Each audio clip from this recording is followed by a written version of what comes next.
สวัสดีครับอาจารย์ครับผม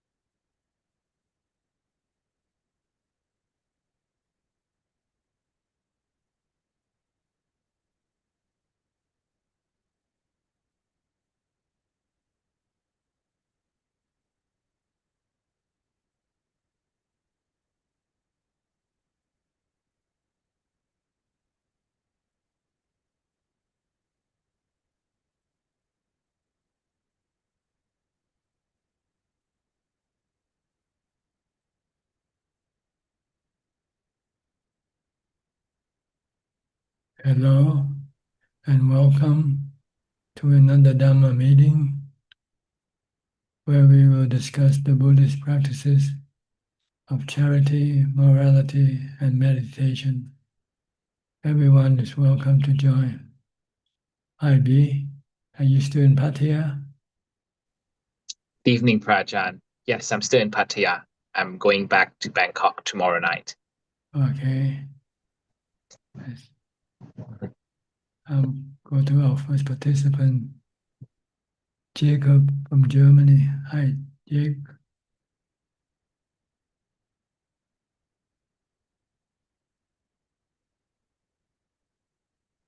Good Hello, afternoon. Ajaan. Good evening. It's Oh, evening in Thailand, right? Yeah, yeah, 8 p.m. yeah. here. Okay. I've Okay. been sending in some questions for the past couple of months, and uh, I appreciate your response. I benefited from it. I wasn't able to join, unfortunately, but now I'm able to join again, which is very fortunate. Um, If it's okay, I would love to report about what is going on at the moment and how the practice is going. Is that Okay. okay? Um,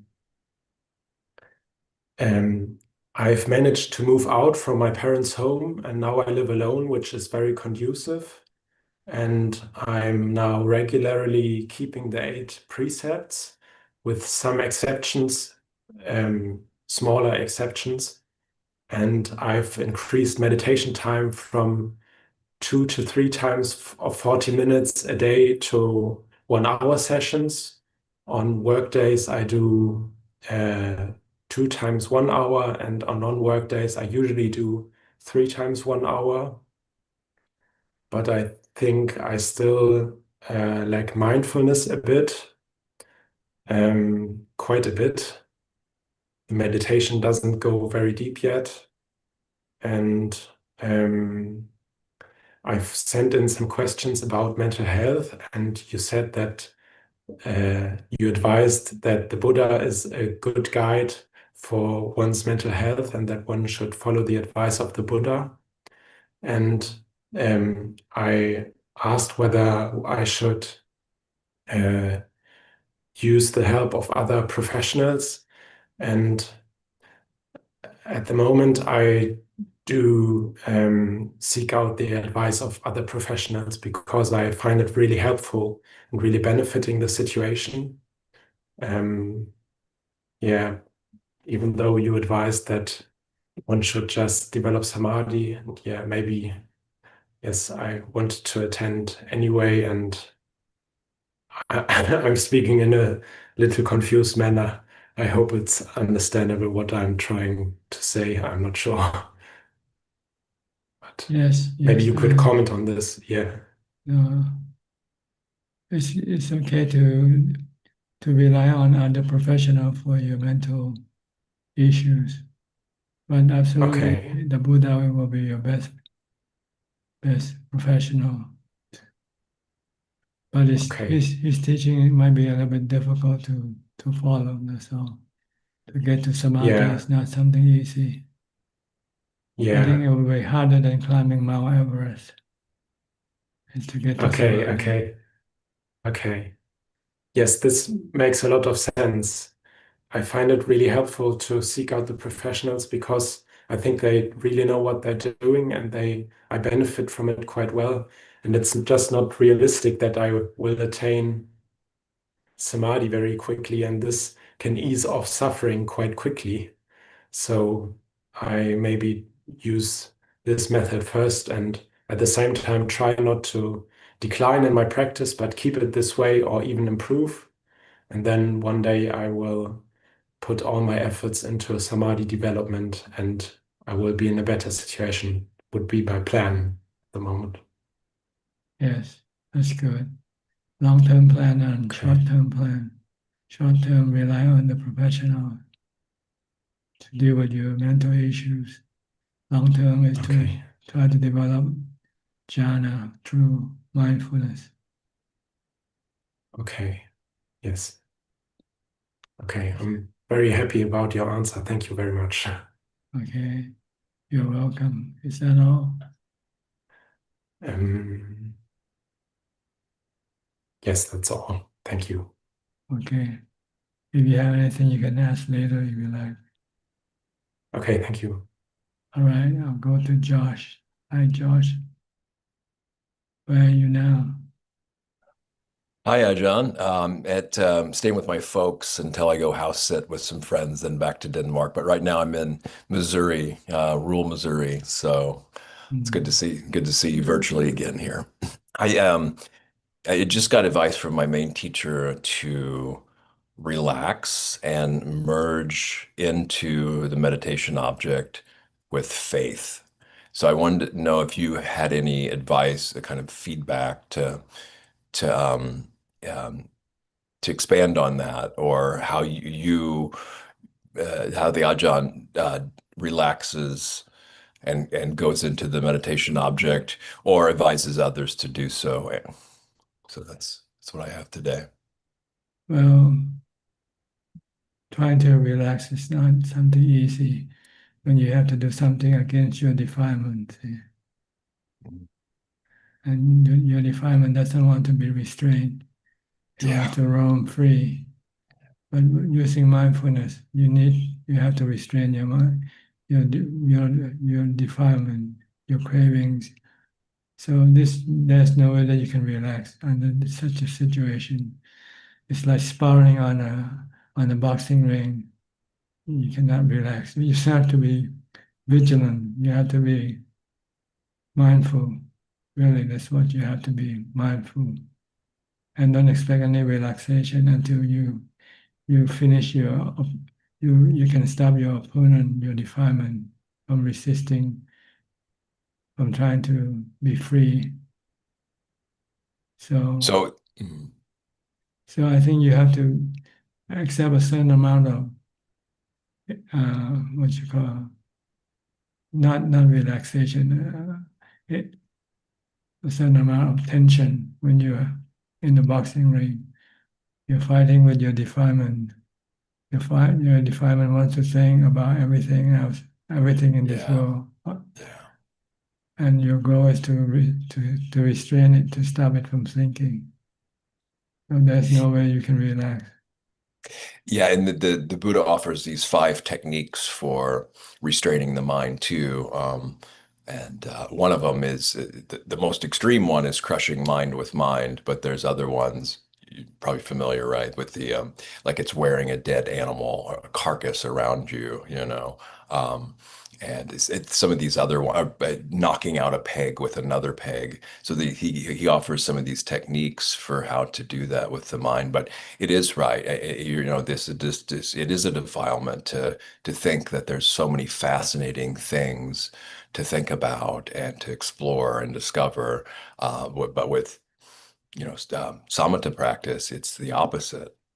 Dropping all that away and just simplifying and purifying one thing.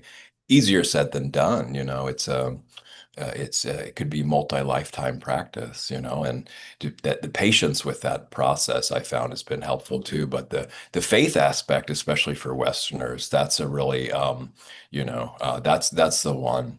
Faith in the teachings and the teacher, faith in the ability, and faith in the object and the meditation. So these I've found have helped me a lot as well when it comes to samatha practice. Yeah.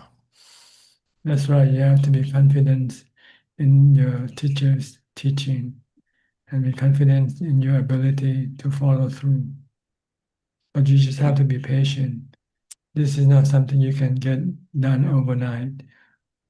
Maybe it takes years and years for even monks who practice in the forest.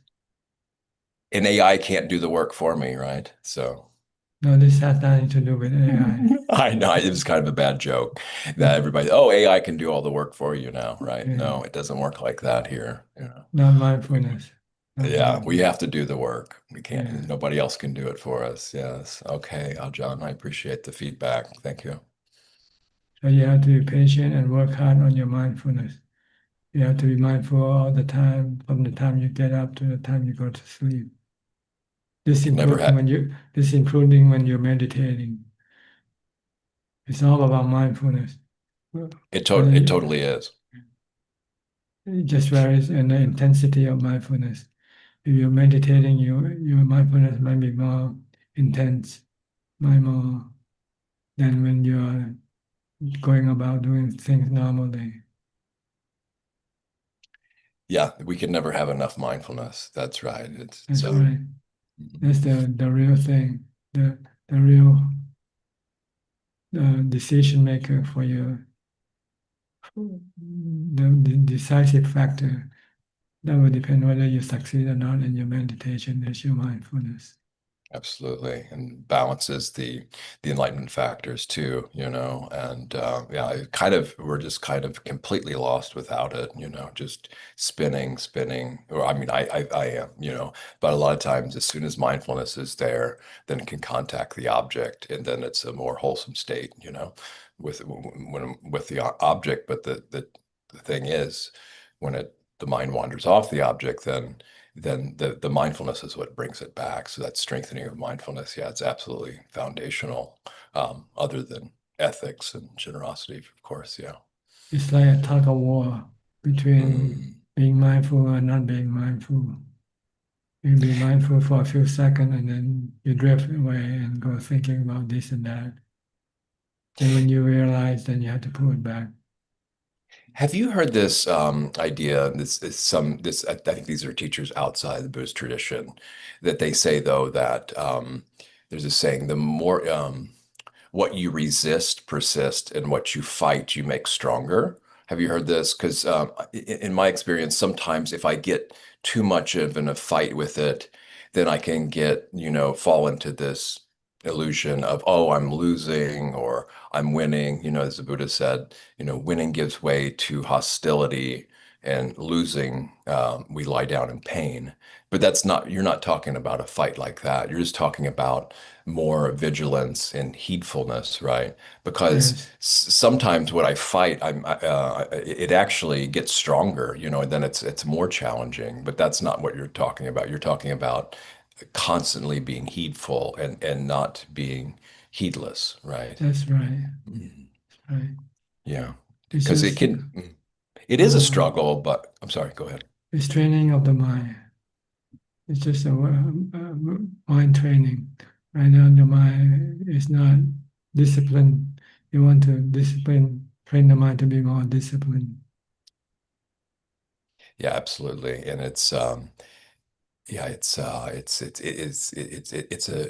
a long-term training for a lot of us. Some people or some practitioners, it comes quick and easy, and others, it's just, this is the work that we have for us. So, Yes, a lot of people are impatient. They want result right away. yeah. And And when they don't get it, then they just give up. we're conditioned in Western society to get instant gratification, bigger, stronger, faster, all this stuff, but it doesn't work like this. We're talking about really deep subtleties of the They, mind, they, they, they Art. mention Buddhism is like small is beautiful. in Buddhism, the concept is small is beautiful. That's lovely. Slowly, Yeah, take one step at a time. Be I love that. patient. Yeah, and it's parami too, right? Patience. Kanti is one of these parami we have to That's develop, right. Yeah. Patient, and then really exertion or diligence in your practice. Yes, absolutely. Yeah. It's a strength. People look at like patience as like a consolation, but it's a huge strength, because with patient endurance and the right instructions, anything's possible. Just a matter of time, That's right. Yeah. Never give up. Yeah. That's the What else is motto. there, really? Yeah. Just Yeah. keep on pushing, keep on practicing. Yep. Thank you, Okay. Ajahn. You're welcome. Next, Mike Sheffield from New York. Good evening, Ajahn. Thank you so much for talking to us today. And thank you to the Global Sangha. I guess my question today, or something I would like to hear you talk about, is generating goodwill for people we don't have goodwill for, or people that we resist having goodwill for. What are like ways of like tricking ourselves into having more goodwill and compassion for these type of people? The way to be able to have goodwill toward other people is to see that we are all in the same boat. We are subjected to aging, sickness, and death. If we can see our similarity, then it might be easier for us to have goodwill toward everybody. We are all in the same boat, and we are hurting enough ourselves already. So there's no need to hurt, adding more hurt for other people. Better try to lessen their suffering if you can, then try to increase more suffering. But then you have to also judge each person or each case individually, because some people doesn't want to have any goodwill with you. If that's the case, then you have to practice equanimity and just leave that person alone. But if you can be friendly to that person or be compassionate to a person, and that person respond likewise, then it's okay. If not, then you just have to leave that person alone. You cannot be make people. You cannot have goodwill to everybody. Some people just don't want to accept your goodwill. If they don't want, then don't be disappointed or be saddened.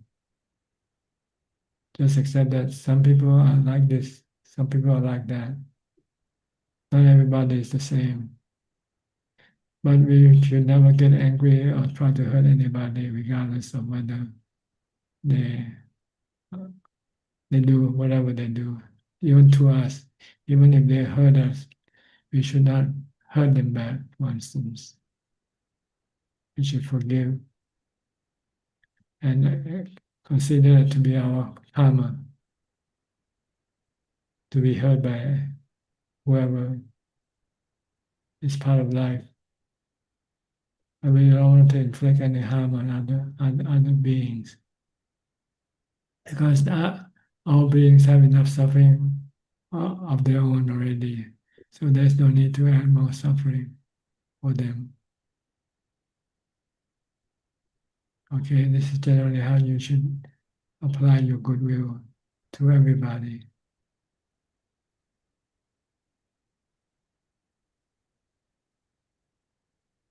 Is this clear enough? No, it's really clear. And I think about that one sutta where the Buddha was saying, that you can't you'd be pressed to find someone who hasn't been your mother or hasn't been your father or hasn't been your brother or your friend. And I try to think about that a lot with other people. I'm like, in and across these lifetimes, these people have probably been really close to me. And then even in thinking about that, I feel an extra emphasis on trying to get along and to have goodwill for everybody, because I'm like, if I'm going to keep on spinning around in samsara, I will keep on meeting these same people, and I want to have this type of goodwill for them that can just last throughout all of this. Is that a correct way of kind of perceiving it? Well, if it works for you, then it's okay. Maybe each person have this own style or each way of applying goodwill. But the most important thing I think you should look at is the result from having a goodwill. You are the one who will reap the benefit. You'll feel happier when you have goodwill toward other people than when you have ill will toward other people.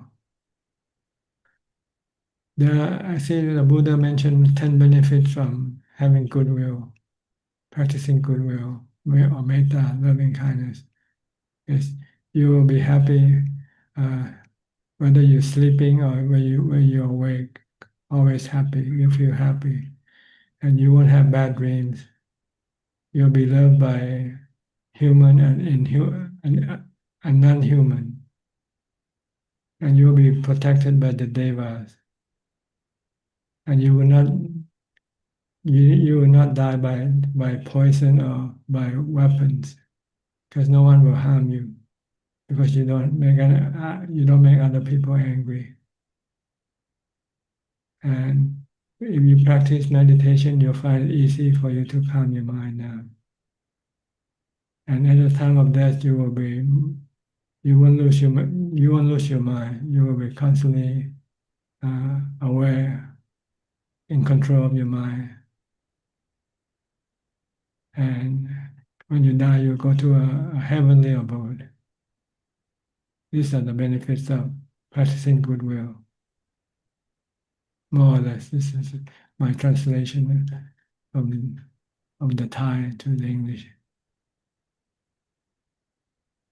So just look at it that you're the one who benefiting, not the person who you give goodwill to.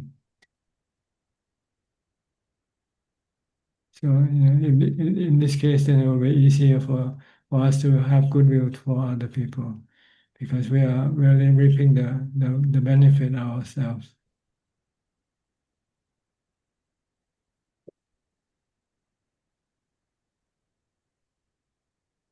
Okay, so practice goodwill, and you will always be happy, whether you're awake or whether you sleep, and you would have no bad dreams. Thank you, Rajan. Okay, next, Aparachita from Dubai. How's your goodwill? Goodwill is fine today. Goodwill. Yes. I'm more like, One measure whether you have goodwill or not is your anger. If you're angry, then you're not having goodwill. yes, that's true. Yes, increasingly, however, I am beginning to realize my anger is my defilement, and so working on it. Yeah. Yeah, it's a measure of your practice. The less anger you have, then it means the more advanced is your practice. Just you want to know how far you have developed. Just look at the amount of anger that you have. Whether you have less anger or you have more anger. Right.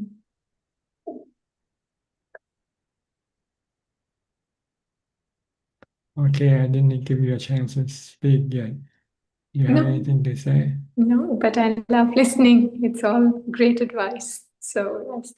I also wanted to pay my respect because tomorrow is Asala Puja and also in India Guru Purnima. So yeah, so just Yes, I can talk something about the Asala Puja yes, tomorrow. please tell us something, It's please. a day when the Buddha gave his first discourse to the world, to the five ascetics. And one of the five ascetics, after listening to his Dhamma teaching, became the first Sotapanna, Anya Gonanya. according to Buddhism, this is the birthday of Buddhism, because the essence of Buddhism relies on the triple gem, on the Buddha, Dhamma, and Sangha. Once you have Buddha, Dhamma, and Sangha, then it is the start of Buddhism. Buddhism can then start to spread the teaching of the Buddha for as long as possible. You need either the Buddha to do it, but the Buddha only lived until 80 years old. Then you need the noble disciple to take up the job after the Buddha, teaching the Dhamma teaching. So once you have this triple gem, then you will have Buddhism. Buddhism will exist relying on these three things: the Buddha, the teaching of the Buddha, and the noble disciples. So I call that tomorrow is the birthday of Buddhism. Yes. And it started 45 years before Buddhist era. Right now, Buddhist era is 2569 plus 45. So I think it's 2614. Okay. That's how old Buddhism is. 2614 years. And it's beautiful that it's spread all over the world with so many people over so many generations. It is. We are That is- fortunate that the Buddha changed his mind, because at first he didn't want to teach the Dhamma to the world. He thinks it's too hard, too difficult for people to follow his teaching, because his teaching asks us to renunciate our sensual pleasure, which is something we cling to, we rely on for our happiness. But after some reflection, then he find out people can be divided into 4 types, like the 4 types of lotuses. 3 of the 4 lotuses are people who will be able to become enlightened. Why there's only one that will not become enlightened, will not be able to appreciate the teaching of the Buddha. Those who doesn't believe in morality, in charity, or in meditation. But the other 3, they have different level of belief or ability to follow his teaching. So he then decided that his teaching could benefit some people. So he then decided to teach the Dhamma to the world 2 months after his enlightenment. His enlightenment was 2 months ago on Visakha Bhuja Day.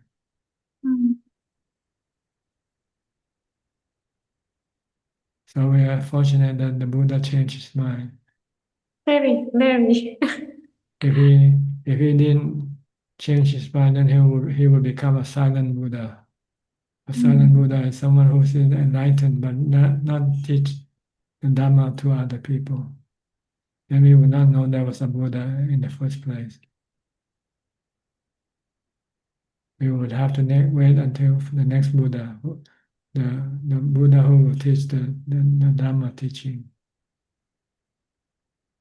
Wow. Yeah. Okay. A very precious. In India, they celebrate the Asahara Bhuja Day also, Buddhist, or in other Buddhist countries. Yes, India as well. I think Buddhism also, and in an interesting way, there is it coincides with Guru Purnima, which is also in, I think, Hindus follow, where the teacher is revered. So just interesting. Yeah. Good. So Pay homage to the teacher. yes, the guru that gives Yeah. wisdom, just like Buddha gave us the yes. So, okay. Anything else? no, so thank you, Ajaan. Thank You're you welcome. for living lineage. Thank you. Next, Professor Ken, no longer professor, ex-professor. Now, Emeritus. a preceptor. Are you Emeritus. Are you a permanent preceptor or still Not yet. temporarily? Just when I stay in the monastery, 8 precepts. Uh-huh. Yeah. And when you're at home, you keep the 5. Oh, yes. 5 At plus least you a should little keep bit. the 5 permanently. Yeah, definitely. Yeah. I have a little question today, Tanajan. As you know, Claudia completed the German translation of Beyond Birth, and we were discussing the possibility of having the book printed. So I would just like to ask for Tanajan's permission to go ahead and print the physical copies of the German translation. Yes, you can go ahead. There's no need to seek for permission as long as for free distribution, not for commercial. Okay, I just wanted to I check. appreciate it. If you can do it, I think it will be helpful because there are lots of people who can use the hard copy more than reading online. Okay, thank you, Tanajan, for the permission, and we'll go ahead and organize this. You think it will be useful for people? It's very useful. The first book that Claudia translated is very popular. It's we left many copies in the Dhammapala monastery, and they've already gone already. So we need to refresh the stocks. It seems to be very popular. People take the hard copies of the books and read them. Yes, that's good. That's happy news. And I also deposited, as you know, a big pack of books with Tanajan Martin in his monastery in Udon. So it's very, very popular amongst German speakers. Yes, that will be very helpful for those who cannot read other language, if they only know German. Okay, thank you very much, Tanajan. You're welcome. Anything else? That's all, Tanajan. Thank you. Okay. Go to Claudia then. Hi, Claudia. Good afternoon. Also from Switzerland. Yeah, I'm very happy that Tana-chan gave the permission to print the book, and I'm forever grateful also to Kenneth and to my husband, who were my biggest support with the book. So without their support, it wouldn't be that book now. That's good. Everybody giving a hand. Everybody benefits from the merit of spreading the teaching of the Buddha. Yeah, and to me, it's always a joy to translate. So when we come to visit Tana-chan in December, I also would like to take another book of Tana-chan and start with a new translation end of this year or beginning of next year, if possible. Okay. Yeah. Yes, okay. Mhm.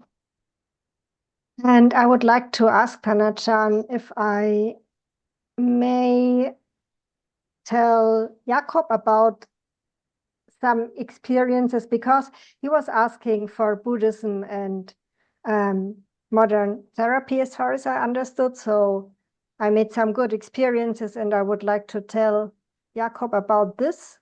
Let's go ahead. He's listening. Yeah. So yes, I understand the challenge. And I was working in Germany with special needs children, so with children who are mentally disabled. And the organization I worked for, they offered reflective supervision. This means psychological help for us helpers, for us who worked with the children. And there is already a lot of Buddhism in modern therapy. So many psychologists work with mindfulness, or with what they call in modern therapy radical acceptance. It's very challenging. I'm not there yet. But there are very good elements of Buddhism already in therapy. So what I would make sure is that the therapist really did study psychology or social work on a university and not Heilpraktiker. You understand the word? So yeah, I made some really good experience. And there are two Buddhist, pretty famous people who also did study psychology. So one of them is Jack Kornfield. I don't know if you ever heard about him, and Sharon Salzberg. So both of them are psychologists. So I would recommend to do it. So it can be very, very helpful. Okay, thank you. Anything else? No, that's all for today. Thank you so much. Okay, you're welcome. Next, Steph from Oregon. So you've been away with your Hello. two kids. Yes, yeah, it went really well. I'm happy to be home, but it went really, really well. I stayed collected. Calm. As you say, I was just a slave. I just did whatever they wanted. I was with them from like 6 in the morning until 11 at night. Just that was my meta, just being with them. I didn't, but yeah, but happy to be home. But it went really well. Okay. Yeah. I would like to say, if I can, I have a lot of mudita for B. Ravine. I'm very happy that he got to have the experience as a monk, and I just felt a lot of joy listening to that last week. That's all. Okay. Okay. Thank you. Yes. And I guess no questions. I just, I know I just got to keep, the mindfulness really works, and I love to meditate, so just keeping it going. Try to develop as much as possible mindfulness every day. Yep. That's where I feel good. Thank you. You're welcome. Next, Felicia Chan from Malaysia. Good evening, Ajaan. I don't have question tonight. Just every day practice mindful in neutral stage. We come and base to observe the body and teach the mind. Okay. Fine. I'll go to Celia now from Peru. Haven't seen you for a while, Celia. What happened? Busy? Hello, Prajan. Good evening. Yes, I wasn't able to join. Like, I think I tried to join a couple of times and then life became too busy, as you say. So yeah, I stopped trying. But today is a holiday here, so I could join. I'm happy that I'm able to talk to you. It's Yeah. it's also a holiday here in Thailand. It's the Yes, king's also. birthday. It's the king's birthday. More or less. Here is Independence Day today and tomorrow. So yeah, the schedule has changed a little bit. So, Ajahn, things have not been going very well all this time that I've been outside of your sessions and outside of the Dhamma also a little bit now. So I've had many What is issues not going well, inside or outside? There are two things. inside the house, and it has had effects on my time and the time that I have for sitting meditation. No? And I know that you say, yeah, but you can be mindful during the day, but I really think that I need sitting meditation. No? Like they both go together in my case. I feel it like that. Yes, So if you can sit and meditate, it's better.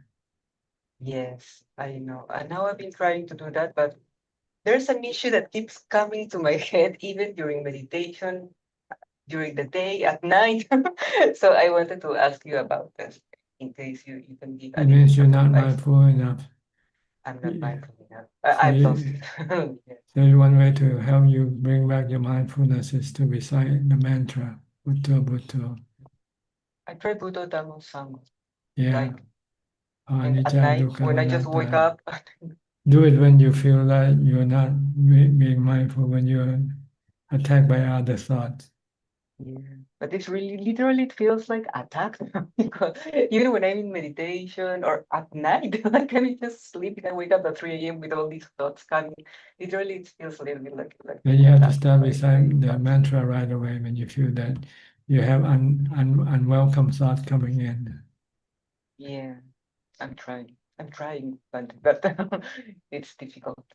So can I ask you about the issue in itself? So maybe you can You can try. advise. You can try.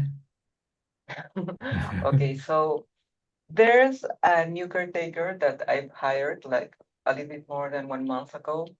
So a caretaker is very important in my life because it's part of the schedule. They come for some hours and they spend time with my mother so I can do other things in the house, especially things related to my mother's health. So I've been trying to teach her and guide her, and I was very patient the first weeks, no? But actually, I don't think that she has the experience and the ability that I need, no? So I've been growing a lot of aversion towards her, despite that I can say that she's a good person. She has this very big heart. I don't have anything bad to say about her as a person, but I feel that it's a job, no? And it's my responsibility to take care of my mother and for the job to be as best as it can be done, no? So my mother cannot decide, so I have to decide for her. So I've been thinking in firing her, but also there's the uncertainty, no? That I have no reason. Oh, Ajaan left. I know your turn. I have no reasons to believe that the next one would be better than this one. No, she can even be worse because this had happened before during the year. So my question is how to know when you're making a decision out of compassion and for a job or work to be done properly, and how you know when you're actually taking a decision out of aversion, not things are not going on your way. If out of compassion, then you don't care what she does. She can do anything, and you still can, you still hire her because this is compassion. But if you expect her to do a certain thing that you teach her to do and she's not doing it, then this is not compassion. This is more what you call uh, wisdom or common sense. You hire somebody, you expect them to do the thing that you want them to do for you. And if they cannot do it for you, then you have to find somebody else. But you cannot have both at the same time, compassion and common sense, The You have thing to is that choose one or the other. all this is under a big uncertainty, no? Because yes, I see that she tries and she tries a lot, but she just can't make it, no? But also there's the uncertainty that I don't know if the other person, like this is the third one that comes this year, and the other ones were even worse. They were with a mobile all day, or they didn't talk to my mother at all. So And you be patient it's and also try this her for a little uncertainty bit that longer. You can be hmm? patient and try keep her for a little bit longer, hoping that she might learn. I thought I was Uh, I thought I had good patience again, but 1 month seems to be my limit with this woman because now I see her and I am really like, oh my God, she's here again. No, now what's going to happen? No, I have grown a lot of aversion to her, and I feel I don't know how to say it. I don't know. I don't think it's compassion. It's even pity because she's a good person, but I don't think it's the one that I need. I plan to take her a little bit more, stay with her a little bit more. mhm. But all this time is this aversion, like she's not going to stay here for long. So also how I work with this aversion. What's your question?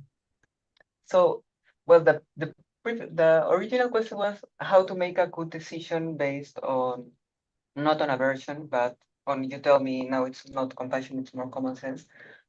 But now, yes, I can fire her and look for another person. I can look for another person before firing her, so she can stay a little bit longer. But during this time, I will have still this aversion towards her, no? That she's not doing the things that I need, because that makes me having to do the things that she should be doing. No? So instead of helping, it's like I have more work to do. You have And I'm paying aversion. You her. have aversion for her because you expect more from her, and Yes. you're not getting it, so you have aversion for her. So Yes. reduce your expectation to zero. Don't expect anything from her. But I'm paying her Uh, to do that job. that's compassion. See, Oh. compassion or equanimity. Yeah, either one. Compassion or equanimity. So I just reduce my expectation towards her. Yeah, just giving her a chance, giving her maybe more time to learn, and maybe she can I improve. already did that. Yeah. We already had this conversation 1 week, and then she said I need 1 month, and then the month arrived, and still she needs now I need 3 months, and I think this can go on forever. You can tell her there's a limit how long she could stay, and when the time So comes, then you just have to let her go. this doesn't affect my karma, firing someone, despite Maybe that I know that she's a good person and she's trying. maybe it's karma. Maybe it's just things just happen. Anatta. Look at everything as anatta, better, and not under your control. If I see things through anatta, okay, then I can have a little bit more equanimity. But if I see Yeah. things through karma, like I'm taking a decision that's going to affect my karma, like I'm firing a good person, a good person that is trying, is that possible? That my karma is affected? Well, if you want to do good karma, then you don't fire her. This practice is difficult. Okay. Okay. I will just try to be more mindful. Maybe things are more Maybe clear if I get a little bit more mindful. if you can get rid of your aversion, you might be able to let her work with you. Maybe it's the aversion that's causing you the uneasiness, the discomfort in yourself. If you can somehow just let go and say, well, this is the way she is. Maybe this is your karma to have her as your assistant, and you accept it, then everything will be fine. It's difficult, huh? Despite that, I do the Brahma Vihara not so much now, but I try to do it as my main thing before doing breath meditation. It's difficult. Yes, this is a challenge that you have to. Yeah, it's not impossible. It has happened before, but I know it's not impossible, but it's difficult. Yeah, I will try that. Okay. Okay, it was just that. Many thanks, Ajahn. You're welcome. Next, we go to Nining. She also has a mother, a sick mother. What is she going to say? Yeah, Ajahn. Yeah, but I'm very patient, Ajahn, for not skipping the step that Ajahn teach me about cultivating the mindfulness. First of all, the teaching. That's why, Yes. yeah, like today Ajahn Dhammakuti, Ajahn mentioned about step by step. Yes, the three level of refuges that the mind can have after death. Yeah. See, after the body died, the mind doesn't die with the body. Yeah. And the mind can go to a different level of happiness or heaven. Yeah. The Deva level, the Brahma level, and the Ariya or the noble disciple level. Mhm. And my mother also teach me a lot about patience. That's why I that's why that give me strength for continue practicing metta, Ajahn. Yes. So Yeah. you're happy looking after your mother. Yeah, I'm very happy. Regardless of the difficulties. Yeah.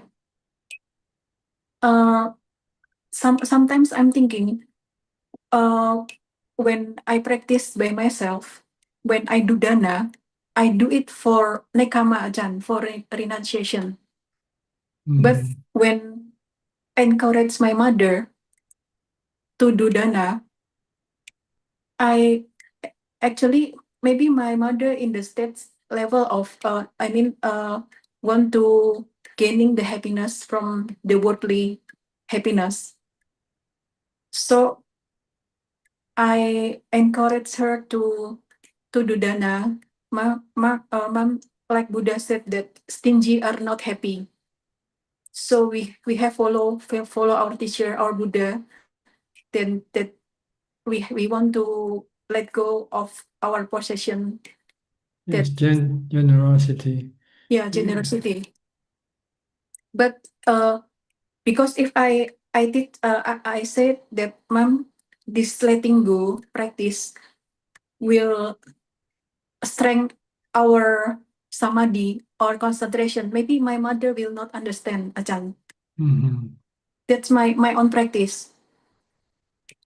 That's for my own practice, because when I practice dana, I no more expect something in return. Because I want to stop. My goal is to stop rebirth. So I don't want to To create, be attached, you don't yeah, want to to be be attached attached to and anything. create the cost Yeah. again. You want to let go of your possession. Yeah. So it is impossible if I said that to my mother. No, she probably Yeah. won't understand. Yeah. Because when she do something, actually, honestly, she will expect something in return, Ajahn. You can tell her that she can be happy through her generosity. Yeah. And she can go to heaven, the first level of heaven after she died. Yeah. The And Deva also, level. yeah. And I also said that generous people will be happy mother, like that. Yeah, Mhm. because like Buddha said, stingy are not happy. So we have to do the opposite. That's right. Yeah, because this method already taught by the Buddha, and this method already and proven to give us the true happiness, Mhm. like that. So for me myself, I have confidence because I have felt the happiness that beyond the worldly happiness. Good. Yeah, and I have already taught the taste of Dhamma that conquer all tastes, Ajahn. That's why I'm very happy, and hopefully we will visit Ajahn in November. I have I have Okay. already managed step by step, and maybe we will stay 1 week in Pattaya, Ajahn. Okay. Good. And I asked my mother, Mom, do you want to go to anywhere? It's up to you. My mother said like that.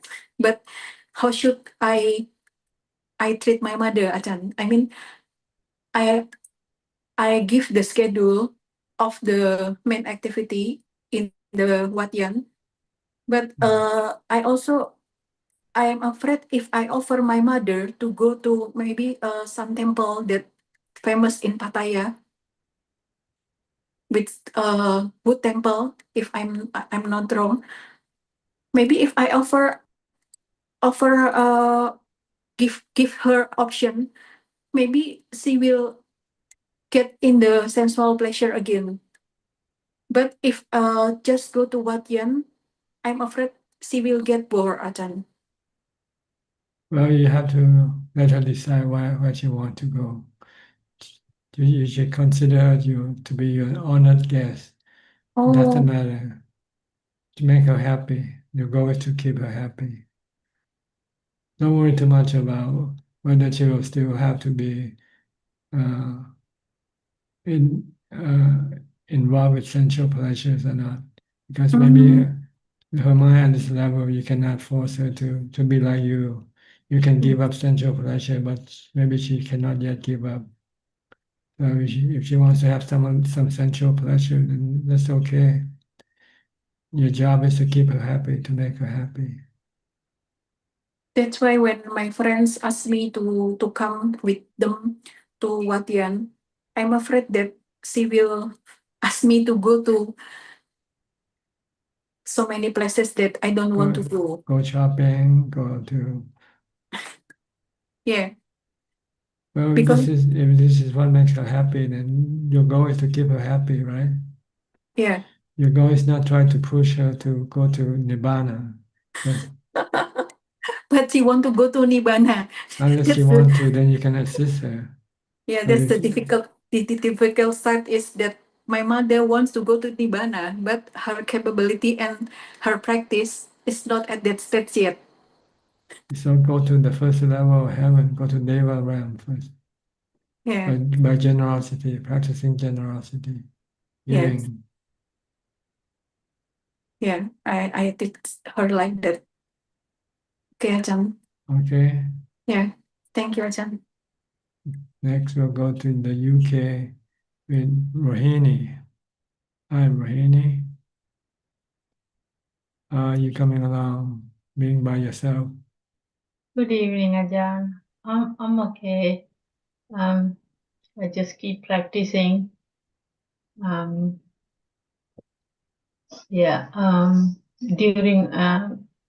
breath meditation, I try to be aware of the moment when my mind try to drift away from the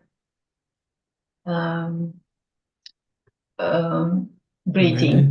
Yeah. Yeah, and I try to pull it back. I keep trying, so but it is hard. Yeah, you It's have hard. to keep trying. Yeah. Because your mind like to slip away. Because if I allow the mind to drift away and it just keep on thinking various things, and so I try to focus on the moment that the mind try to drift away. If I can pull back,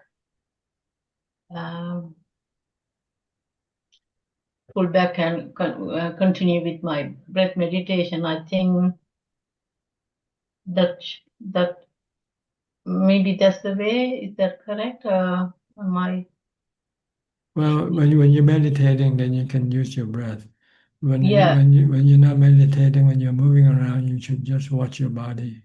Yeah, that's that is I do that way, but the problem is when I sit on meditation, the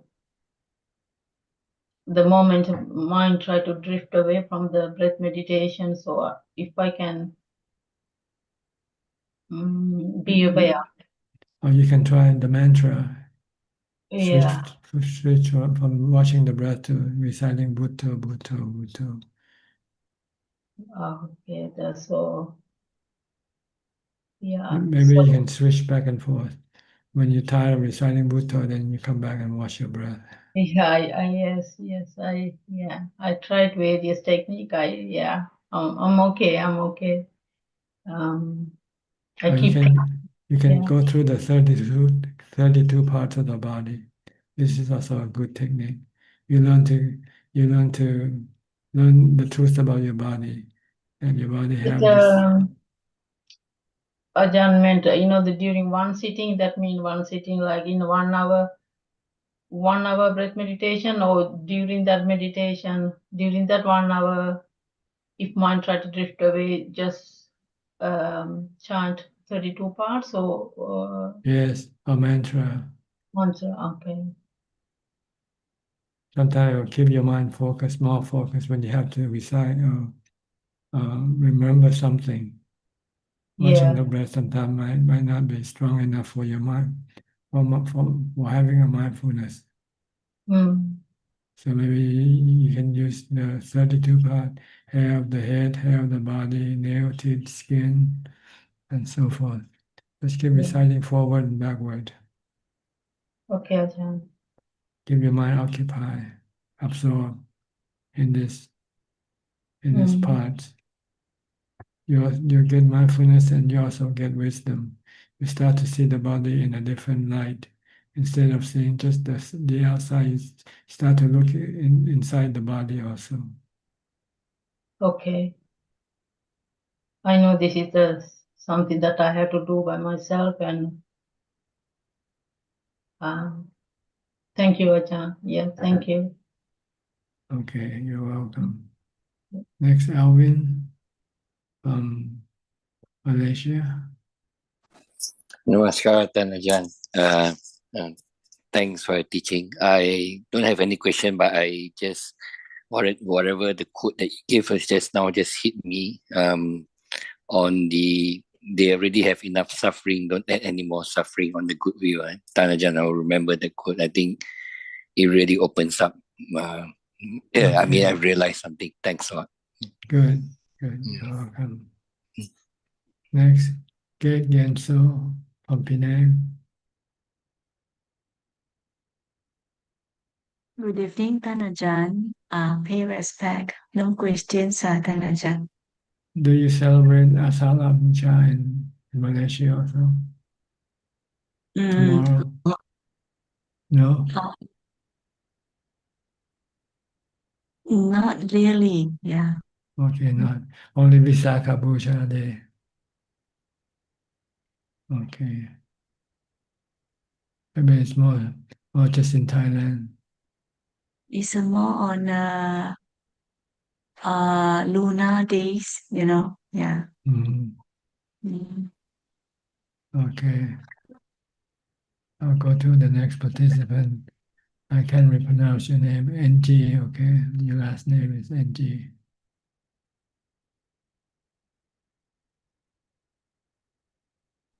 Good evening, Ajahn. Yes, you're from Medan, right? You're Yes, from Medan. I'm from Okay. Medan. Last time I go to retreat at Rayong. I want to tell Ajahn about the retreat. First day, my mind is most wandering and I feel sleepy. Second day, okay. Third day is more better. Just I remember that Ajahn asked me to reciting the Buddha. So I always reciting the Buddha when walking and sitting meditation. And now I at home I do that when I don't teach my student. Good. And then I think my focus on my meditation object is more better. I can get to the object more quickly. Good. Means you have more mindfulness. Yes. Keep reciting Buddha as much as possible. Okay. I want to ask the Ajahn how to release the sometimes I had like my head is tense and a little feel pain. How can we like relax? I know I must be relaxed, but it can be relax so easily, Ajahn. Well, sometimes it's something that you cannot do. You just have to leave it alone. Don't try to wish it to go away because this can create more stress in yourself. Just accept whatever happened. If there's nothing you can do, and just leave it alone. Yes. But normally at the beginning, like half hour, and then like the longer the session is more longer, the tension can disappear. You just stay with mindfulness, and then everything will sooner or later disappear. Okay. I do that, Ajahn. Okay. Thank you. You're welcome. Next, we'll go to Anura from New Zealand. Hi. Sleepy early in the morning? No, good evening, Tanglajan. Now I woke up. Just it's okay now because I want to pay respect to you for the Asala Puja. So you are entering into rains today, is that correct? Day after tomorrow. Day after Day after tomorrow. yeah. I think in Christchurch, the Thai temple, they are starting entering into rains today. Yes. Yeah. So, yeah, so I don't have any questions, Tanglajan. Just pay respect. My meditation is going well, so I'm less angrier now than before. Right. Okay. I can see whenever I did something, I can quickly see that I'm acting on anger or hate, the greed, one or the other. So I can see that I can control better than before. Good. It means you have more mindfulness. Yeah, I think so. Yes. Yeah. And the last week, B. Ravin explained his experience. That was so encouraging. So is it possible to get his email address or some contact details so I can ask you more questions, Tangajan? Yeah. Question from who? B. Ravin about his Abi experience. Raven. Yeah. Yes. I think I can send you a text. Yeah. Yeah. Thank you, Tangajan. Yes. Okay, B, can you hear? Did you hear what he said? He wants your email Yes, address. Ajahn, sure. I'll drop it in the chat Yeah. Thank you. box Yeah. Thank you very much. for anyone. Okay. Yeah. Thank you. Anything else? That's all, Tangajan. Thank you very much for your teaching. Yeah. You're Thank you. welcome. Next, Shamali. Hi. I hope I pronounced your name right. Oh, yes, Tanajan. Shamali is good. I'm just listening at Tanajan, listening and enjoying all the sessions. And what the other gentleman said also, everyone is suffering, so don't add any More additional suffering. suffering. Yeah, so that's something I would like to remember as well. Good. Yes, and meditation wise, yes, I'm meditating more now. Have questions on equanimity, but I'm not there yet. So would like to ask some questions later on in another session, Tanajan. Sure. Yeah. And I'm grateful to Pial. He sends me the link every morning around 6:30 so that I can log on. Yes, thank you. So I'm good. Thank you. You're welcome. Next, we'll go to Philip from Malaysia.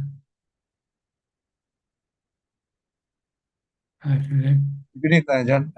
I kind of have a question that someone asked me the other day. I'm not too sure whether I've answered it correctly. Well, the person who was actually a non-Buddhist asked me that number one, does karma continue? Basically, if someone has performed the karma and the karma takes rotation this life and if one reacts to it, does the karma continue to the next existence? And the other one is that when does karma stop? So basically, I answered him. I said, if you want to stop karma, be an arahant and just don't get reborn. That's as simple as that. And perhaps the other answer I gave is that I can't be sure whether when was the first karma created or when was the last karma created, but whatever bad thoughts or bad things that come out ever to your mind, just don't react to that bad thoughts and don't act that bad thoughts out. Good thoughts, you can do it. If you can release or you can relieve someone's suffering temporarily. I mean, you can't release someone's suffering permanently. It's good for you. Do it. But that's it. I mean, Kanajan, I mean, what your thoughts or what your advice that I can actually tell this person? Well, karma, they're not something that you lump them together. They're individual karma, and each individual karma have the consequence. But the time of the consequence can vary.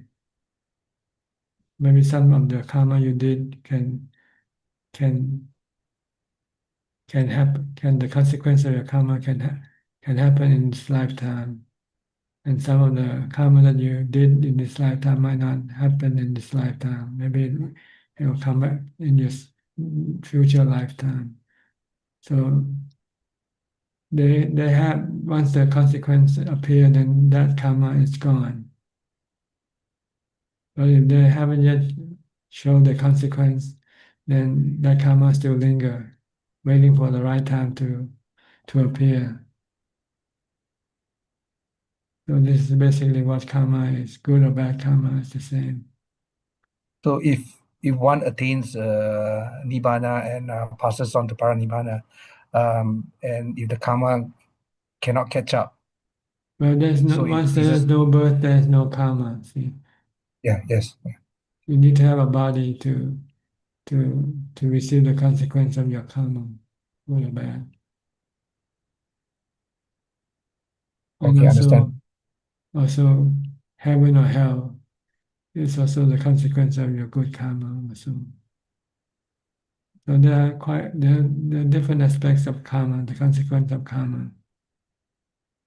When you're right now, if you're a human being and somebody take revenge on you, this is the consequence of your bad karma also. But if you did something bad to people when you die, your spirit goes to hell also. This is another consequence of your karma. So, Tanjan, is it then if someone, let's say, takes revenge or does something to me, and if I don't react to that consequence of that karma, neutral or in an aggressive manner, or means that it dies there, right? It doesn't prolong anymore, right? Well, as long as the one who showed the revenge is satisfied with his action. When he's satisfied, then if he's not just satisfied, he wants to maybe to do more to you until he feels satisfied and doesn't need to want to do anything to you anymore. Okay. But generally, don't worry about this thing. Just know the principle of good or bad karma, and try to do good karma and avoid bad karma. As far as the consequences, it can be difficult to trace which karma, which consequence is belong to which karma. Okay. Okay. Thank you. Tanja, I have one more question with regards to the practice, which regards to the body and the mind. Sometimes I get a feeling, not a feeling, but my body is tired. Okay, it's really, really tired. It's like feeling like sleepy, but my mind is fresh. Yeah, so that's a state that it's I think quite conflicting. I mean, I can have that mindfulness on that concentration, but because maybe it's work, or because maybe it's I've exercised or whatever, the body it's tired. So my question is that does the mind decay and like the body, or the mind continues, and just only the body decays in this situation? Well, the mind doesn't decay, but it can change. It can be what you call strong sometimes. It can be weak sometimes. Depends on the factor that causes your mind to which is usually mindfulness. If you have lots of mindfulness, your mind will feel strong. When you have less mindfulness, your mind will feel weak. Okay? The mind varies according to the amount of mindfulness and wisdom that you have in yourself. Or the five spiritual power, actually. besides the mindfulness, wisdom, you also samadhi, concentration, and energy, viriya, and faith also can cause your mind to be to be to be more healthy or not healthy. Okay, Tanjan, understand. It has nothing to do with the body. Yeah, The mind and the body are two separate individuals. yeah. The body can be tired, but the mind can be can be can be strong, and sometimes the body is strong, but the mind is weak also. Yes, yeah. I've just noticed that. I mean, during the practice, I mean, on the mindfulness, daily mindfulness, even on the sitting meditation, things like I've noticed that that the mind and the body are basically two separate entities. Yes, they're two separate, and then rely on different factors that cause them to be strong or weak. The body needs plenty of sleep, plenty of food to be strong, plenty of exercise to be strong. But not the mind. The mind doesn't need any food. Maybe the more you eat the food, the weaker the mind becomes. The mind becomes It's true. drowsy. It is true. Very true. It's very true. I mean, I have actually now. I mean, for longest time now, it's only one meal a day. I mean, like the Thai forest tradition, basically, and no breakfast, no other thing, just one meal a day. And yeah, it helps a lot into the practice. A lot. It makes your mind It's more sharper. It's stronger, sharper. more alert. Yeah, yeah. And you get sensitive to. I won't say sensitive. Maybe to your senses or whatever. You are a bit more mindful about the sounds. You're a bit more mindful of the sights. I mean, Yes, your level of you're not in mindfulness the increases. yeah, When you you're not in find the what do you call it, in the mist. It's like yeah, groggy mist. in Yeah. the midst of delusion. Yes, When you something eat, yeah. you fall into the midst of delusion when you engage in sensual pleasure. Yeah. Correct. When you avoid or reduce your sensual pleasure, then you become more alert. That's why you have to keep the 8 precepts when you want to practice meditation. Decrease your essential pleasure in order to increase your mindfulness and mental faculties. All right, Tanajan, I mean, unfortunately now because I am working, I only can do it once a week on a Saturday. Yeah. I love to do it more. I mean, when I have holidays or whatever, yeah, I'll try to It's do it. up to you to find the time to do it. If you find it more useful to you, then I think you will have the effort. You put more effort to look for the time to do more practice. All right. Anything else? Nothing else, Tanajan. Thank you very much for the teaching. You're welcome. Next, Vinyas Maha. Hi, can you hear me? Vignesh Maha. Yeah, can you hear me? Yes. Yeah, I paid respect to you, and I'm just listening your talk. Okay. Yeah, thank you so much. I'm still continuing my practice. Okay. Practice mindfulness first, okay? All right. No question. Second question. No questions. Thank you so much for your teaching. Nice talking to you. Okay, nice. Next, we'll go to Mechi Bilin.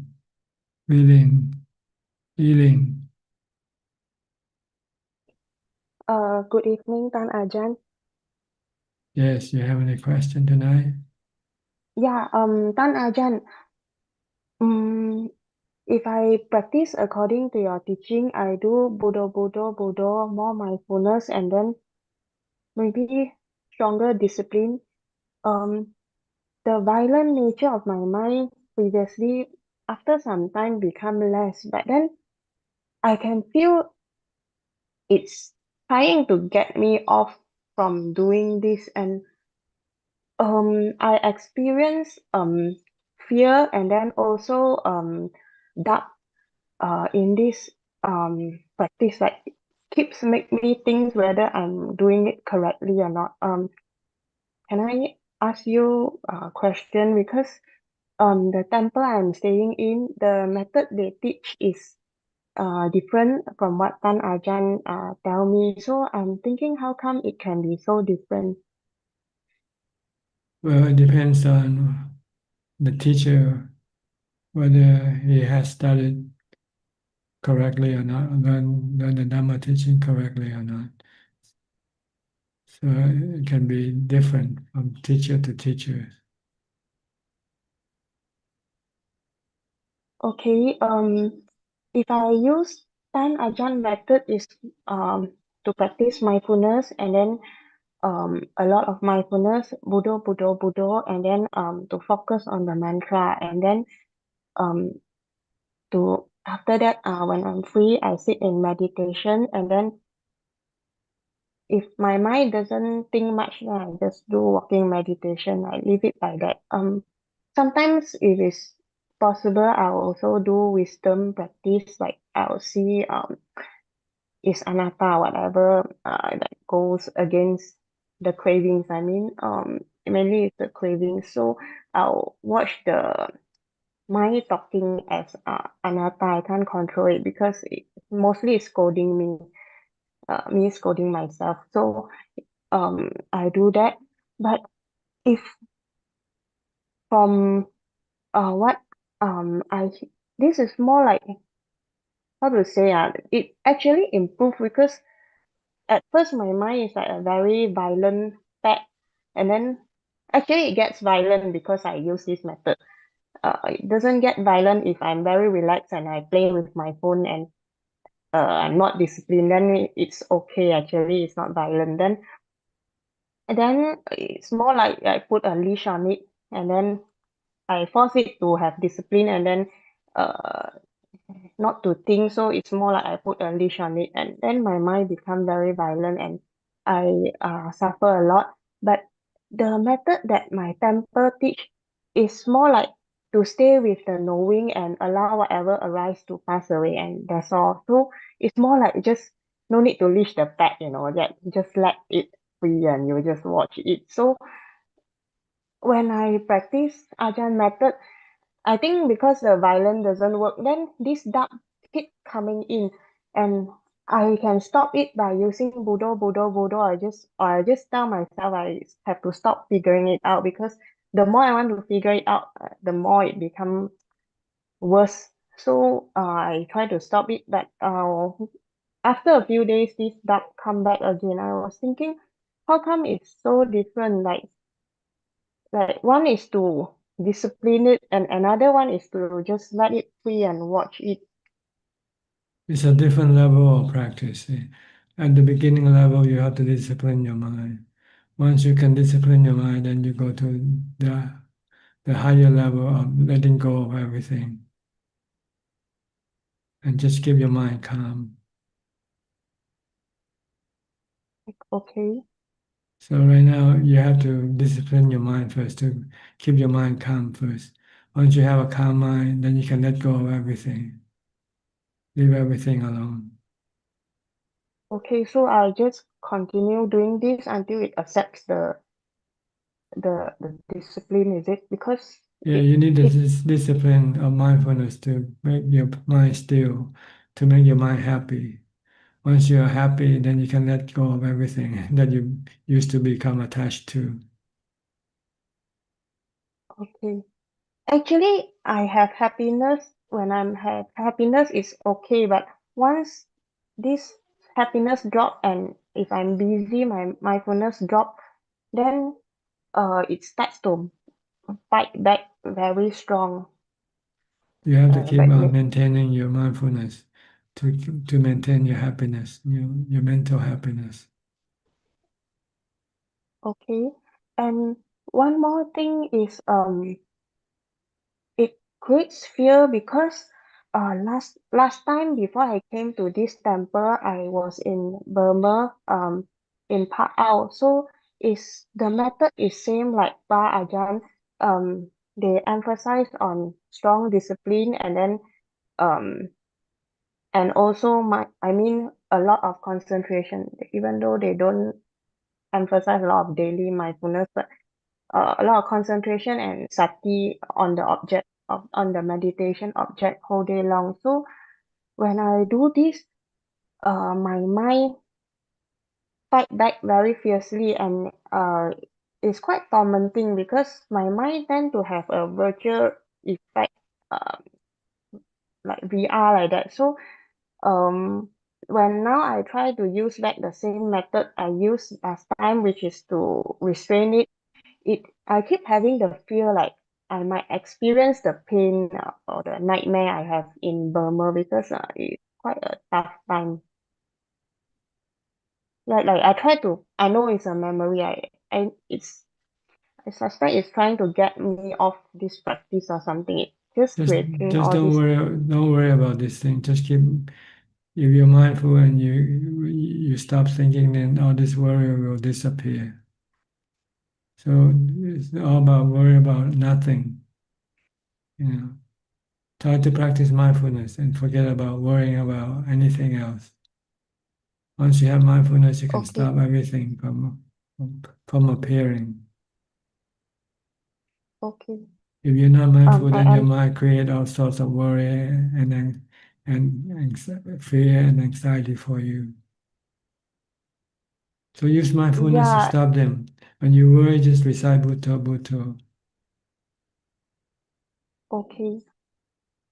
Is there I should face this heads on, is it? Because if I use this method, I feel the Kilasa is like he like there's another person who knows I want to do something to it, then it fights back very strongly. Is there any way I do it so it doesn't know what I'm doing? No, you just ignore it. It knows what you're doing and it's trying to stop you from doing it. But you have to continue on doing what you should be doing, which is mindfulness. Okay. That's all. Just be mindful and then ignore everything that's try to sabotage your mindfulness. Okay, I understand, Tanajan. Okay. If you have strong mindfulness, then all the worry and anxiety and fear will disappear. They won't bother you.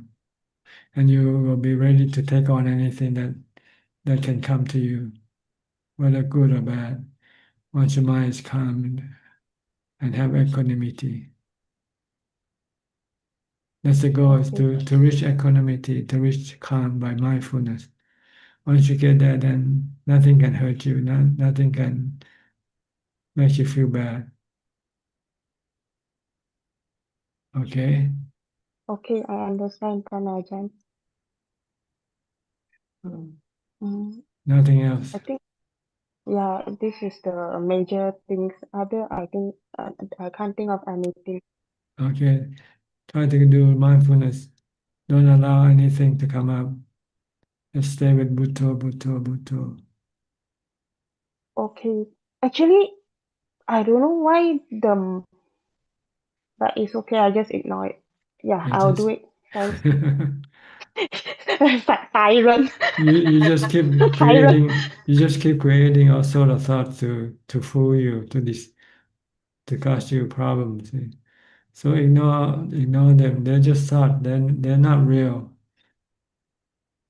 Just stop them by reciting Bhutto, Bhutto. Okay. All right. Okay, all right. Okay, good. I'll go to Sri and check now.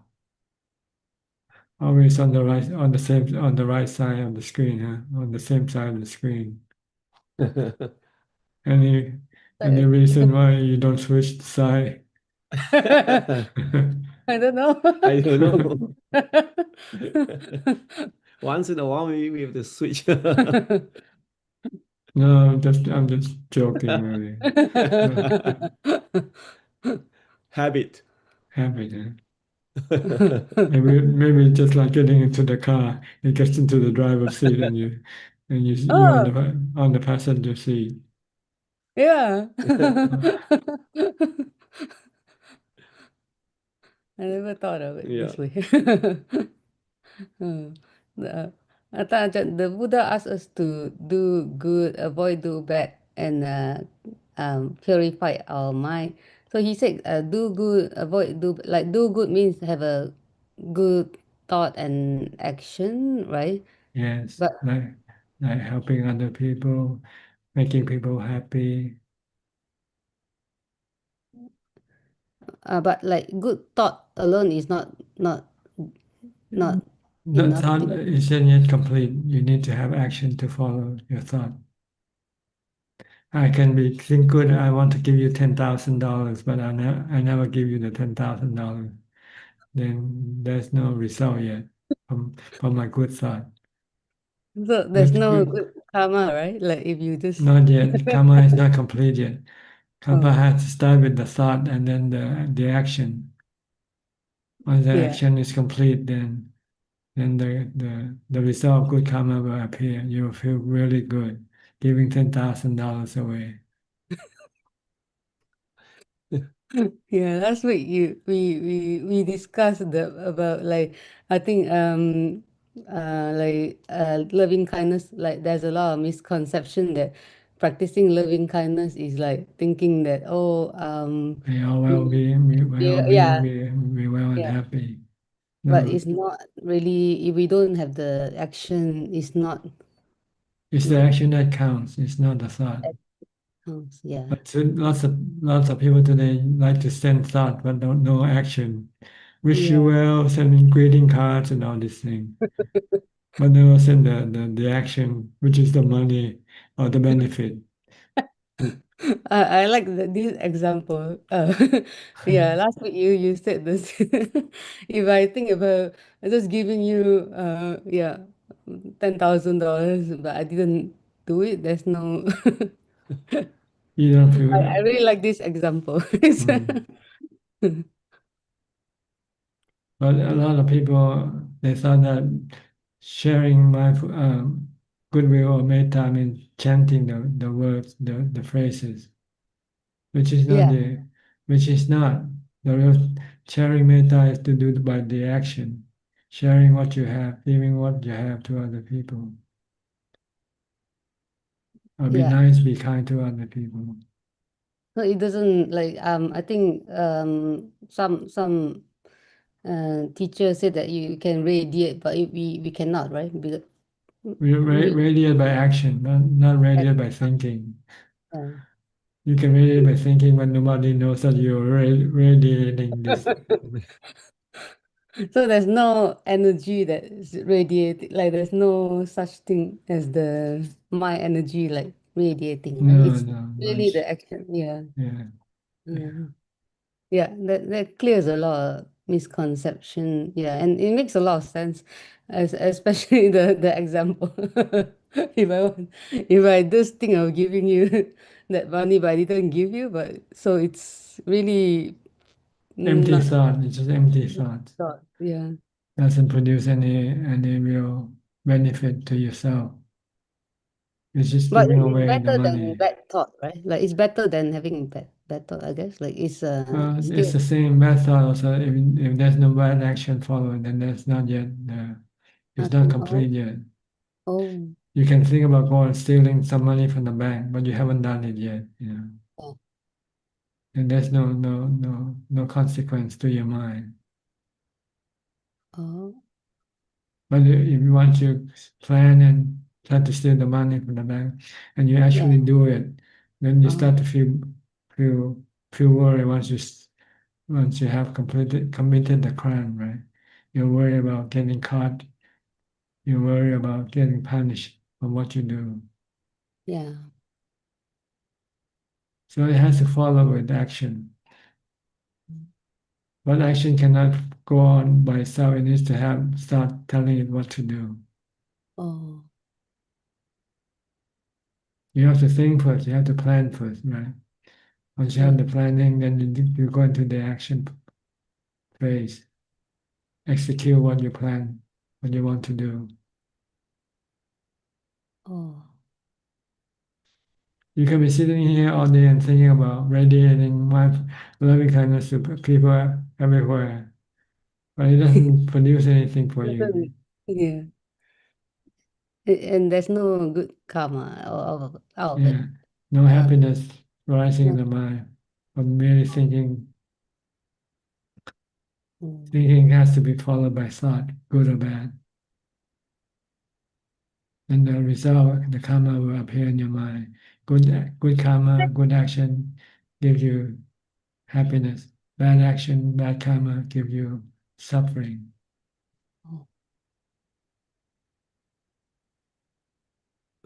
So karma means action, right? Like something that Action, but there are three types of actions: mental action, vocal action, and physical action. So at least there must be two of them.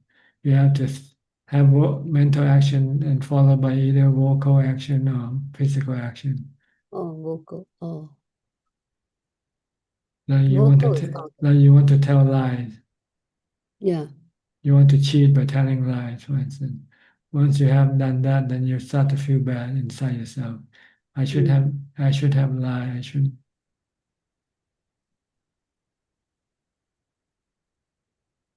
But if you say the truth, you feel happy. Oh. So it has to be followed by either vocal or physical action in order for karma to be complete. Yeah. But it has to start with the mental action first, the thought first. You have to think first. Oh. Oh.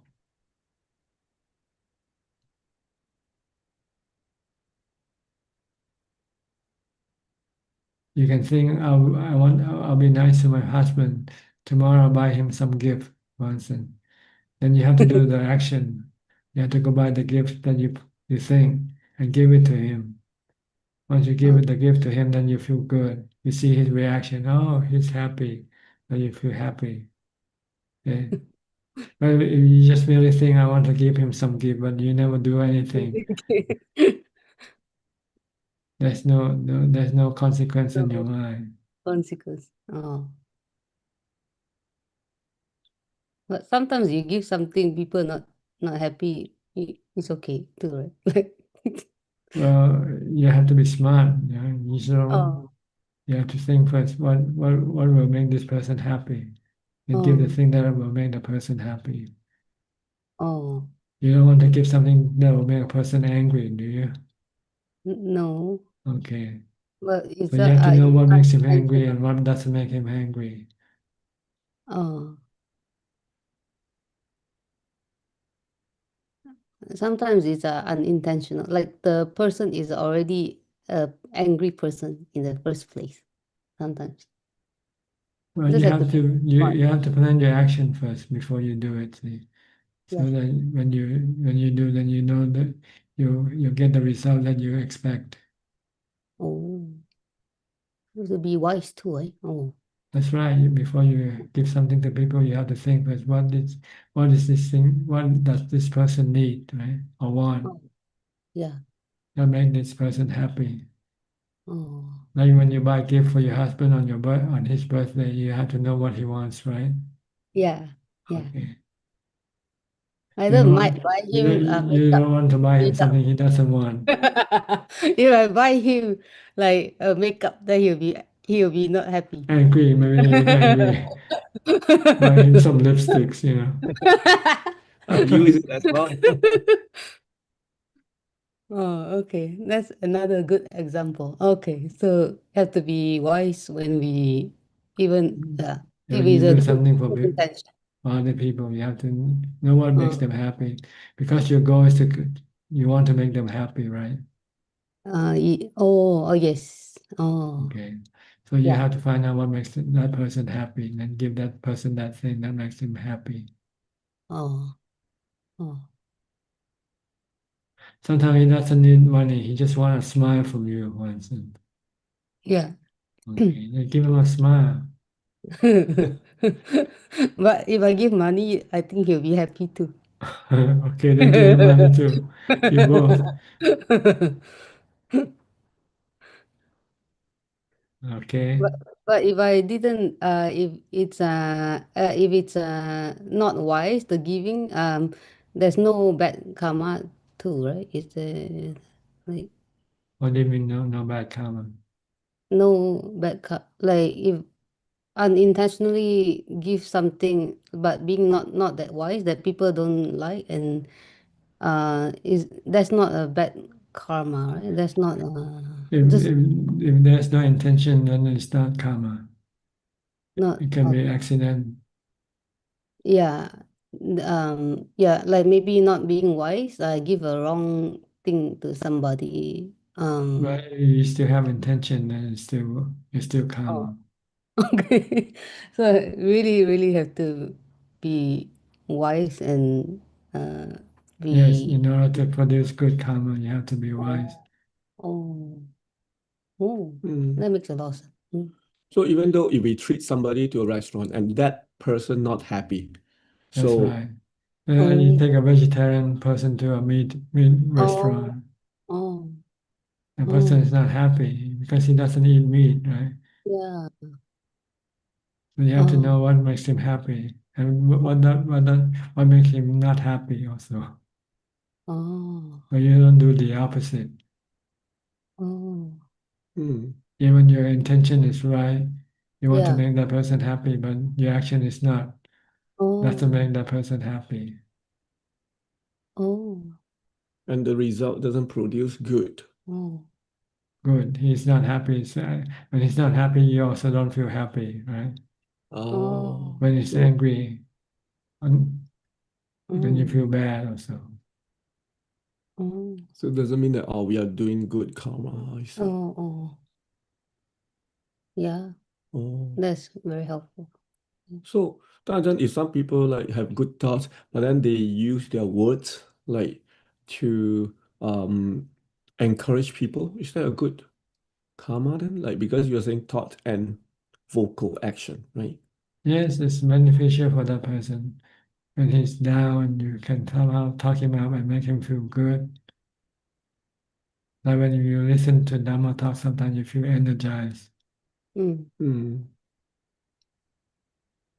Oh, what I mean, like and then some cases is like empty. People always say empty talk, like some people phrase it in a good way when they talk, When you but then there's no truth when behind. anti people. Um, like some people, they like to kind of use like their speech or Hate speech, you mean? it's not hate Encourage speech, people but to hate other people. yeah, it could be one of them, or some they say so nice to you, but then in reality it's not. Well, as long as it makes you happy, it's okay, right? Okay. Sometimes people just want to hear happy news. They don't want to hear sad news. So don't give them the bad news. Give them the happy news. Oh, I see. That is considered good. Like, But it has to be No lying, truthful. no It has to be lying. truthful also. Yeah, yeah. If lying, then this is bad speech, Oh, okay. bad Yeah. karma. Lying, but if it phrased in a beautiful way, it's It's bad still karma. lying. It's still bad karma. Yeah. I see. Okay. Okay. Yeah. You have to be It very has to be truthful Oh, okay, oh, okay. or encouraging. oh, Saying something that make people have the will to continue to do something, and they feel like they don't have any more willpower to do anything, and you can help them increase their willpower. oh. Yeah. Mm. I think most powerful is the Dharma, like this powerful, most highest Mhm. gift for people us is what And Tanajan is sometimes the Buddha went to give a talk to a sick person. After finish talking, that person feel Yeah. feel well, and actually just the mind that feels well, not the Oh, body. yeah. Yeah. Not the body. It's the Yeah. mind. Okay. And some people take it as like, oh, like body feels better, like Yeah. some magic But, power from Buddha. but once the mind feel better, then it doesn't matter how the body feels. Oh, oh, yeah. Mm. But people mistakenly think of when the body says something like this and heal the body. It's not healing Yeah. the body. It's Oh, healing the mind. That might have been fallen into disencouragement and no energy to continue on. But oh, after giving a pep talk, then you start to have the energy back. Yeah. mm, yeah. Okay. Yeah, our weekly meeting, like our weekly meeting. Uh-huh. This is pep talk. Pep talk from your coach. Yeah. How to It's make very, how to very, make yourself happy. How to yeah. make your how to make your mind happy. How to Oh make your my, mind strong by mindfulness and wisdom. These are two main tools of the mind. If you are mindful and you can see everything as anicca, dukkha, anatta, then your mind will be strong. oh,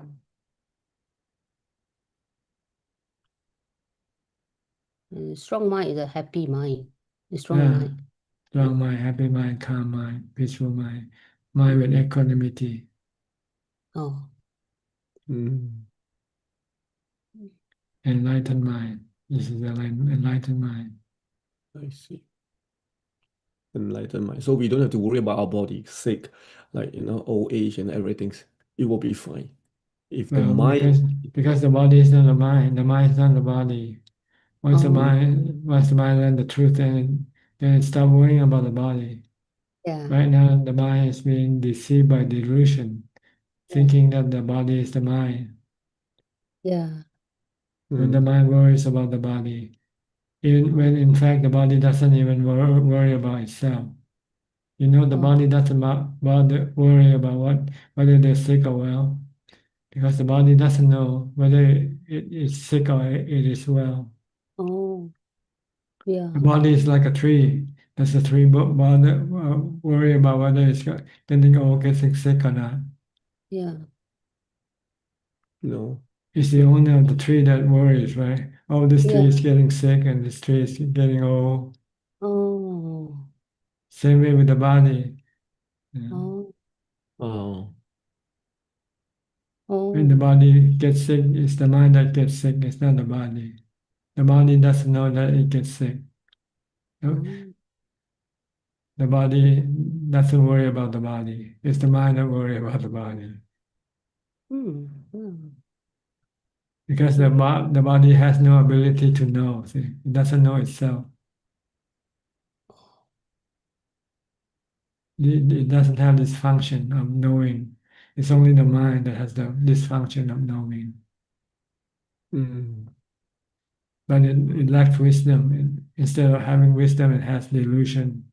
Yeah. So you see, then this delusion is causing the mind to see things not truthfully. Oh, Mm. Seeing something that doesn't belong to you as belonging to you. yeah. Not seeing anatta. Seeing something as being permanent when everything is not permanent. Hmm. Seeing that will give you happiness, when in fact nothing will give you lasting happiness.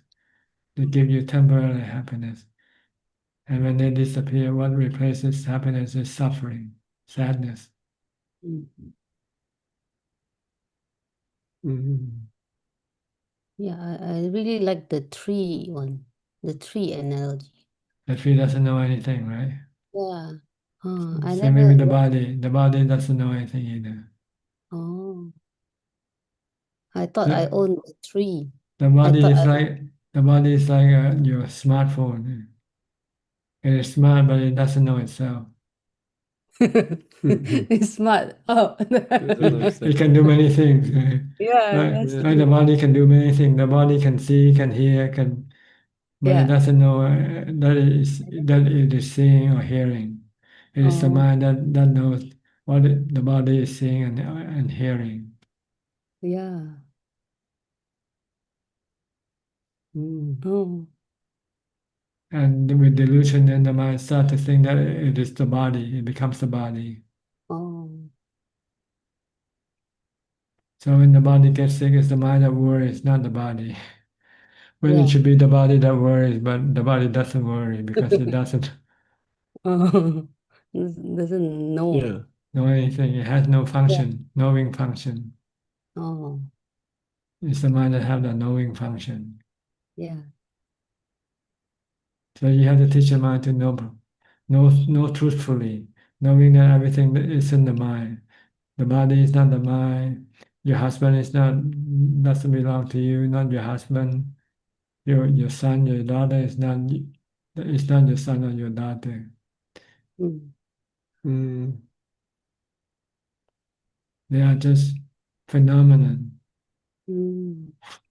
made from elements like the water, the fire, the wind, and the earth element. They are all elements, Mm. and they belong to the element. They form and then they deform. This body form with the four elements. Then one day will separate. All the four elements will separate, and then this body will disappear. Yeah. But the body doesn't know this, and the mind, the delusional mind doesn't know this also. That's why you need the teaching of the Buddha to teach the mind to be enlightened mind, not delusional mind.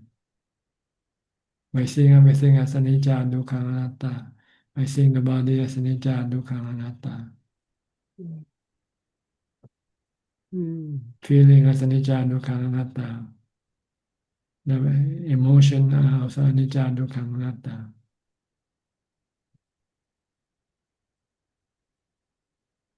Okay, Yeah. enough Thank for today for you too. Yeah, it's very, very good. Very, very, very helpful. It's Yeah. really the best gift Yeah. to my mind. Makes Okay. me very happy. So I understand that's why the Buddha terms it clinging. We cling to our body. I think that's what you mean, right? So our mind You cling to cling our because due to the delusion, thinking that the yeah. body is you, thinking the body is the mind. So the mind cherish the body, cling on to the body, doesn't want to lose the body. Yeah. Yeah. It's like you cling to your smartphone nowadays. Oh You yeah, that's need another you, thing. you need a smartphone to keep you happy. Without a smartphone, you feel helpless. Same way with the body. The mind feel that once there's no body, it's helpless. It doesn't know. It cannot do anything. It cannot see or hear anything. It Yeah. needs the body to see, to hear, to feel, to touch. Yeah. Mm. Yeah. Oh. Okay. It's, Yeah. we're almost Thank you. running out of time. We have Yeah, Thank two thank you, more thank people Tanjan. waiting. Yeah. Okay, Lynn, you have maybe 5 minutes. Good evening, Tan Ajahn. Okay. I like the analogy, the smartphone analogy. Okay. The body is Um, like the smartphone to you. it is smartphone, but not smart. The phone is smart, but the user is not smart. That's what, that's The correct. mind is not smart. The phone is very smart. There are lots of functions in the phone that you don't know how to use because you're too lazy to study to find out. That's right. So how would our state of mind relate to our level of energy? State of mind, like your mood, your emotion. Yeah, because if we listen to, especially to Ajahn talk, and I get very energetic or like more energy to do, inspired to do meditation. You get more truth. Yeah. The truth there is the one that energizes the mind. The Oh, delusion okay. is the one that doubt your mind. Oh, The truth is the that one that makes sense. wake you up the mind. That say, wake up. See, the truth will wake you up to So the become a smart delusion. one. Yeah. Oh, okay. So stop playing with the phone, but listen to more Dhamma talks. Yes, and practice also. Because you Yes. have to apply what you learn to make it Mm, stay with your mind. If you just mm, listen, tomorrow you'll forget. that's true. Mm, And next week we'll discuss the same thing again and again for 5 years now, maybe. You keep forgetting because you're not installing it in your mind. To install the mm, truth in your mind, you have to do the practice. You have to mm, meditate. You have to contemplate. mm. Okay. Mm. All right? Yep. Thank you very Okay. much, Tanajan. Get Okay, well. we'll go to Nettie or Nitya. I'm not sure. Nettie, I think. Hi. Good night, Pak Ajahn. I don't have any question, Pak Ajahn. I only want to listen Pak Ajahn teaching and all Karyamita sharing with Pak Ajahn. Where With are Pak you? Ajahn, Where are you from? Where are you Indonesia, from? Pak. Indonesia. Okay. Yes, Medan. Medan also. Okay. Yes, Pak Ajahn. I only wish Pak Ajahn a meaningful fasa period and try period. Okay. Happy to see you. Me too, Pak Ajahn. Wish Pak Ajahn well Did and you happy did always. you come to Thailand with your friend last month? Uh, No. no, with my No. cousin. Your cousin, Yes, NT? yes. Yes, yes. Yes, Pak Ajahn. Okay. Good. Thank you, Pak Ajahn. You're welcome. Okay, we to go to Juan now. Juan, do we have any question? Oh, I'm sorry, not Juan. To Raveen, to be Raveen. Yes, Prajan. There are 4 questions tonight. The first question is from Julie Leclerc. Dear Tanajan, for longer meditation sits, how to determine if it's okay to move? I'm used to 1 hour sitting meditation. I can do this without moving. However, when I start doing 2 hours or more, I find I need to move because of restless energy or soreness. Is this okay? Thank you kindly. Well, when you move your body, it means you end the session and you're restarting a new session again. That's all. Yep. So the answer is not to move. If that's possible, because you want to make the mind still, first you have to keep the body still first. If your body is not still, then it means your mind is still active. It's the mind that moves the body. You see, the body doesn't move by itself.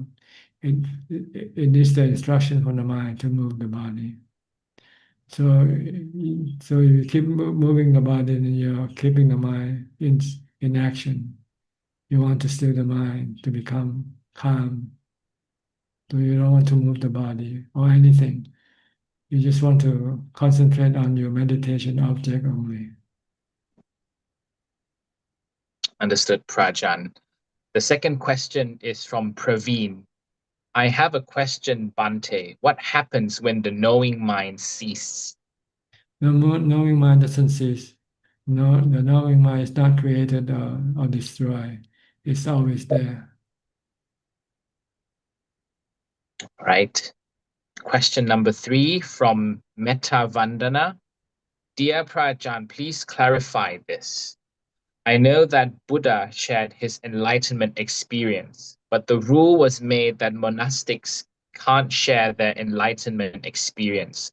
I heard Ajahn Mahabua shared his enlightenment experience in detail. Can you please clarify this? Yes, Yes. you can share as long as it's truthful. Say. If it's true, you can share. But if not true, maybe you just think that you are enlightened, then you shouldn't share. So there's a different thinking and knowing that you are is different. Some people think they are enlightened, but they're not enlightened yet. And some people enlightened and they know that they are enlightened. So they can speak the truth, as long as the truth, that's all. Okay. Understood, Prajan. And the last question, yes, and the last question is from Poliang Soon. Can Ajahn explain how strong practicing dana can help in practicing meditation? Well, it lessens your worry with your money. See, the more money you give away, then the less worry you have to worry about your money. When you give all your money away, then there's nothing to worry about at all concerning the money. Like when you ordain, you have no money to worry Yes, about, indeed. right? That's all. Okay, so Yeah, that don't become a it's hindrance. no money. But now you are back and you have to spend money, and then this money can also come up when you're meditating. Do I have enough money to pay the rent? Do I have money enough to buy what the things I need or not? So the goal is to not rely on money if you want to be successful in your meditation. Give up everything, our possession. So then there will be no worry. Then you can meditate easier. No hindrance to block your progress. Okay. Yes, that's all the questions, Prajan. Okay, then that's about all the time we have for tonight. Thank you for your participation. I hope this meeting is useful and can help you advance in your practice. In the meantime, please stay safe, be constantly mindful, and keep on practicing. And if all goes well, I'll see you all at the same time next week. Thank you and goodbye. Sadhu. Thank you, Sadhu. Prajan. Sadhu, Thank you, Prajan. Thank you. Sadhu, Thank Prajan. you, Prajan. Prajan.